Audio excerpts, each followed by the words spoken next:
Gas दरवाढी संदर्भात आज काँग्रेसच्या पदाधिकाऱ्यांनी जिल्हाधिकाऱ्यांना दिले निवेदन. 8 दिवस झाले ईद राहिल्या. ईदच्या सणासुदीच्या म्हणजे त्यावेळेला अडचणी वगैरे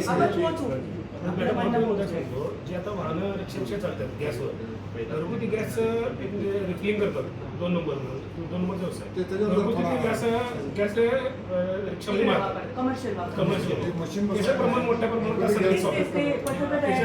ते जरा म्हणजे पोलीस डिपार्टमेंट ताकीद देऊन जर केलं नाही ते थांबल बऱ्यापैकी. आणि आज त्यांची अशी बैठक पण लावली आहे पोलीस विभागासोबत आणि पथक तयार आहे त्यांची तपासणी. आपण आपल्या प्रशासनाच्या वतीने प्रयत्न करतो. आज गॅस दर आणि डिझेल दर वाढीच्या संदर्भात आणि नियंत्रित हे व्हावे म्हणून सांगली जिल्ह्याला यासाठी कलेक्टरला आम्ही आज निवेदन दिलं. स्टेशन चौकामध्ये मगाशी सर्व पक्षाचे कार्यकर्त्यांनी निर्देशनं केल्यात.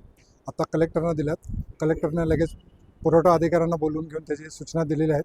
काय कुठं छापा वगैरे मारायला लागलं तर मारण्यासाठी ते सुद्धा त्यांनी प्रयत्न करत आहेत.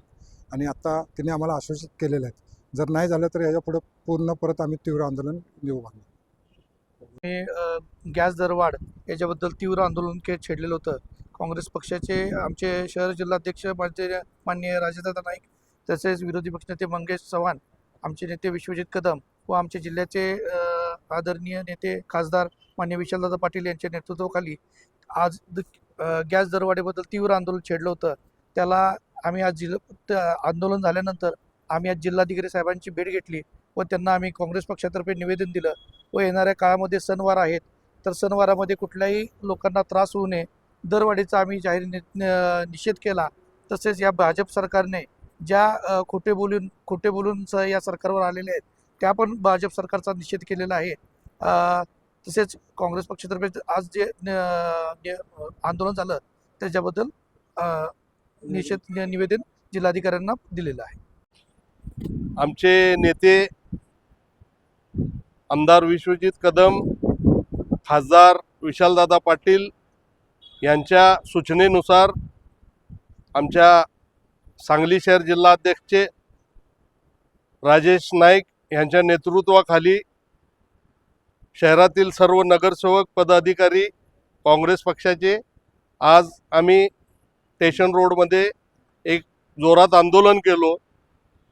आंदोलनचं हेतू म्हणजे आज गॅस सिलेंडर, डिझेल, पेट्रोल टंचाईमुळं आज भरपूर लोकांना त्रास जे चालू आहे या त्रासाला कंटाळून बरेच लोकांनी आमच्याकडं तक्रार केल्यानंतर आमचे शहर जिल्हाध्यक्षांनी तुरंत आंदोलनाचा इशारा दिला आणि आंदोलन केलो.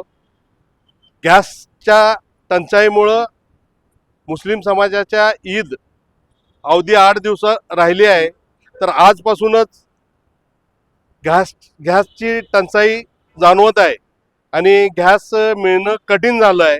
त्यासाठी आम्ही आज आंदोलन करून जिल्हाधिकारी कार्यालयावर जिल्हाधिकाऱ्यांना भेटून त्यांना निवेदन दिलो आणि आमची वेदना मांडली. तर कलेक्टर साहेबांनी म्हटले बाबा ही टंचाई आम्ही दूर करू अशी आम्हाला आश्वासन दिले आहेत. स्टेशन चौकात इथे स्टेशन चौकमध्ये गॅस दरवाढमध्ये जे भाजप सरकारच्या विरोधात आम्ही एक आंदोलन छेडलं आहे आणि या आंदोलनात आम्ही सगळे काँग्रेस पक्षाचे कार्यकर्ते पदाधिकारी आज या ठिकाणी आंदोलन केलं आणि भाजपचा याबद्दल निषेध केला की त्यांनी हे जे दरवाढ केले ह्यामुळे जे येते सणवार आहेत आज या आत्ता ईद हा सण चालू आहे तर मुस्लिम समाजात संध्याकाळचं हॉटेल हे बंद व्हायला लागलेत. तर यासाठी आम्ही जिल्हाधिकाऱ्यांना निवेदन पण दिलं की यावर त्यांनी काय असेल तात्काळ मार्ग शोधून हे जी समस्या आता आहे ती सोडवावी एवढीच आम्ही ही विनंती केलेली आहे. आणि जर हे असं पद्धतीनं चालू राहिलं तर आम्ही या जोरात आणि नागरिकांना घेऊन रस्त्यावर उतरू आणि आंदोलन करू. आपल्या राज्याचे मंत्री विश्वजित कदम साहेब, जिल्ह्याचे खासदार विशालदादा, सांगली जिल्ह्याचे काँग्रेसचे अध्यक्ष विक्रम सावंत, सांगली शहर जिल्हाध्यक्ष राजेश नाईक साहेब सर्व कार्यकर्त्याच्या उपस्थितीमध्ये गॅस दरवाढीच्या विरोधात आंदोलन केलेलं आहे. तर भाजपनं गोरगरीब जनतेवर म्हणजे कुटुंबावर गॅस दरवाढीचा एक अन्यायकारक केल्यामुळं काँग्रेस पक्षाच्या वतीनं जिल्ह्याच्या वतीनं आणि जत तालुक्याच्या वतीनं जाहीर भाजपचा निषेध.